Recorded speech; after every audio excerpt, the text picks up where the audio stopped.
വായനാ പക്ഷാചരണത്തിന്റെ ഭാഗമായി അമ്പലത്തറ കേശവ്ജി സ്മാരക പൊതുജന വായനശാലയിൽ പുസ്തക ചർച്ച സംഘടിപ്പിച്ചു.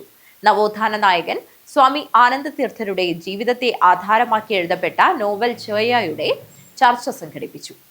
വായനാ പക്ഷാചരണത്തിന്റെ ഭാഗമായി അമ്പലത്തറ കേശവ്ജി സ്മാരക പൊതുജന വായനശാലയിൽ പുസ്തക ചർച്ച സംഘടിപ്പിച്ചു.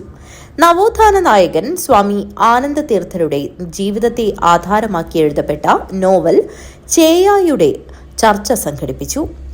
വി സുരേഷ് കുമാർ പുസ്തക പരിചയം നടത്തി.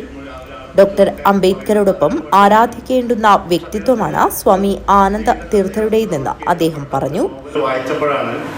ആ മനുഷ്യൻ ഇത്രമാത്രം ത്യാഗം സഹിച്ചിട്ടുണ്ട് ഈ ഒരു അദ്ദേഹത്തിന്റെ ഒരു ആശയത്തിന്റെ ഒരു പൂർണ്ണതയ്ക്ക് വേണ്ടി എന്ന് മനസ്സിലാക്കുമ്പോഴാണ് നമുക്ക് അദ്ദേഹത്തിന്റെ ഒരു ആരാധന ഒന്നുകൂടി കൂടുകയാണ്. കഴിഞ്ഞ ദിവസം ഞാൻ ആ പുസ്തകം വായിച്ച് തീർത്തു. ഇപ്പോൾ ഗോമാഷ് പറഞ്ഞാലൊക്കെ ഒരു പുസ്തക ചർച്ചയിൽ ഒതുങ്ങേണ്ടതല്ല ഇന്നത്തെ കാലഘട്ടത്തിൽ അദ്ദേഹത്തിന്റെ ജീവിതം എന്ന് നമുക്ക് തോന്നുകയാണ്. കാരണം നമ്മുടെ നാട്ടിൽ നോക്കുകയാണെങ്കിൽ നാലമ്പല യാത്ര പോലുള്ള യാത്രകളൊക്കെ ഇങ്ങനെ സംഘടിപ്പിക്കപ്പെടുമ്പോൾ ഇതിനൊന്നും പറ്റാത്തൊരു കാലഘട്ടത്തിൽ ഇങ്ങനെയുള്ള ആളുകളെ ഈ ഒരു ആവശ്യത്തിന് വേണ്ടി സജ്ജമാക്കാൻ ഒരുങ്ങി പുറപ്പെട്ട ഒരു മനുഷ്യന്റെ ജീവിതം അത് നമുക്ക് മാതൃകയാണ്. നമ്മൾ അദ്ദേഹത്തെ ഇനിയും വേറെ ഈ സമൂഹത്തിന് വേണ്ടി പകർത്താനുണ്ട് എന്നാണ് ഇതുമായി ബന്ധപ്പെട്ട് സൂചിപ്പിക്കാറുള്ളത്.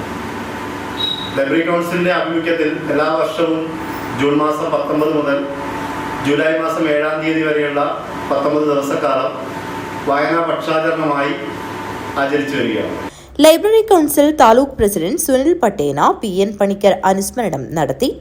നോവലിസ്റ്റ് R ഉണ്ണിമാധവൻ എഴുത്തനുഭവം പങ്കുവച്ചു. MK ഗോപകുമാർ, M അനിൽകുമാർ, സുരു കൊമ്പിച്ചടുക്കം, സനൂഷ് മനിയേരി, രാജേഷ് നർക്കല തുടങ്ങിയവർ ചർച്ചയിൽ പങ്കെടുത്തു.